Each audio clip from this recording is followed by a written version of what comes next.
Saudara-saudari yang terkasih, kita jumpa lagi dalam Pelita Hati hari ini, Senin 5 September 2022, hari biasa dalam Pekan Biasa yang ke-23.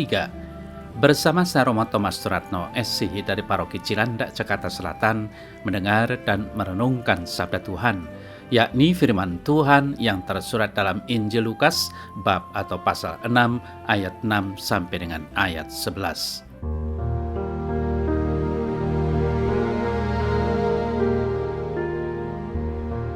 Pada suatu hari Sabat, Yesus masuk ke rumah ibadat lalu mengajar.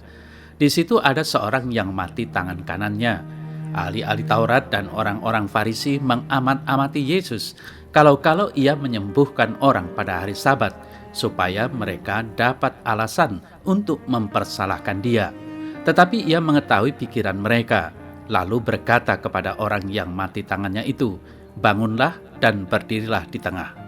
Maka bangunlah orang itu dan berdiri. Lalu Yesus berkata kepada mereka, "Aku bertanya kepada kamu, manakah yang diperbolehkan pada hari Sabat, berbuat baik atau berbuat jahat, menyelamatkan nyawa orang atau membinasakannya?" Sesudah itu ia memandang keliling kepada mereka semua, lalu berkata kepada orang sakit itu, "Ulurkanlah tanganmu." Orang itu berbuat demikian dan sembuhlah tangannya.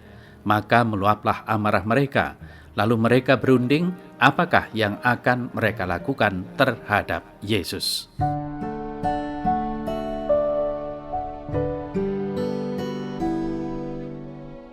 Saudara-saudari yang terkasih, di dalam suratnya kepada jemaat di Kolose bab 1 ayat 24 sampai dengan bab 2 ayat 3, yakni ketika Paulus dipenjara dan dalam penderitaannya, dia mengatakan bahwa Tuhan sudah mempercayakan kepadanya tugas untuk melayani jemaat. Tugas perutusan yang dipercayakan Tuhan itu diteruskan kepada jemaat di Kolose dan Laodikia, supaya mereka juga saling melayani sebagai wujud kepenuhan sabda Allah. Dengan saling melayani ini, mereka juga dapat mengungkapkan rahasia yang tersembunyi berabad-abad dan turun-temurun, yakni Yesus Kristus Putra Allah. Dialah yang sekarang berada di tengah-tengah jemaat dan sedang dilayani oleh Paulus, bahkan ia merelakan dirinya masuk ke dalam penjara. Pengalaman Paulus menjadi pengalaman gereja sepanjang zaman. Setiap orang yang dibaptis memiliki panggilan luhur untuk mewartakan Injil dengan segala konsekuensi yang harus dialami, terutama menderita demi Kristus. Untuk itulah orang harus memiliki iman yang kuat. Saudara-saudari yang terkasih, penderitaan di dalam hidup sebagaimana yang dialami oleh Paulus menjadi pedoman bagi orang-orang yang mengikuti Yesus dari dekat. Orang yang mengimani Yesus memiliki suka dan dukanya sendiri. Namun demikian, seharusnya ada kesadaran bahwa sebagai orang beriman berarti sebagai pembawa kasih kepada sesama manusia yang lain. Kita membawa Kristus yang tersembunyi berabad-abad kepada sesama supaya mereka juga mengenal dan mengasihinya. Apakah kita bersedia menderita demi Kristus? Saudara-saudari yang terkasih, cinta kasih kepada Kristus hendaknya menjadi lengkap dalam cinta kepada sesama. Ada sebuah kesadaran bahwa setiap hari kita memiliki panggilan untuk berbuat baik kepada sesama. Yesus dalam warta Injil hari ini melakukan perbuatan baik dengan menyembuhkan orang yang sakit pada hari Sabat. Namun demikian, kaum Farisi dan para ahli Taurat mempersalahkan Yesus karena melakukan pekerjaan pada hari Sabat. Yesus adalah Tuhan atas hari Sabat, maka ia pun melakukan perbuatan baik dengan menyembuhkan orang yang sakit. Banyak kali perbuatan-perbuatan baik itu terancam musnah karena sikap legalistis manusia. Orang seharusnya memperjuangkan kebaikan, harkat dan martabat serta kehidupan manusia, bukan hukum yang meniadakan manusia sebagai manusia.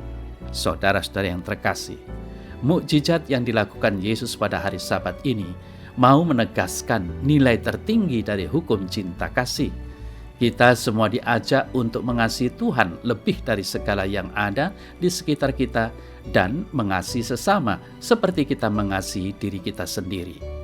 Hidup Kristiani akan menjadi lebih bermakna ketika kita menjadi semakin serupa dengan Yesus yang mengasihi tanpa batas. Namun demikian, ketika kita semakin dekat dengan Yesus, gelombang penderitaan pun akan datang bertubi-tubi. Apakah kita dapat bertahan dalam penderitaan? Kita dapat bertahan hanya kalau kita mengimaninya dan kita mau menyerupai Paulus yang berprinsip melengkapi penderitaan Kristus yang masih kurang di dalam gereja. Paulus berbahagia dalam penderitaan karena Kristus. Kristus bersukacita karena menderita bagi kita semua. Bagaimana dengan Anda dan saya menghadapi penderitaan di dalam diri sendiri? Apakah Anda dan saya tetap bertahan dan setia kepada Yesus?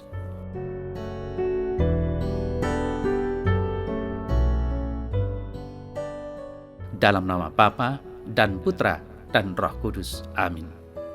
Ya Tuhan, bantulah aku untuk bertumbuh dalam iman dan bertahan dalam penderitaan karena cinta kepadamu selamanya.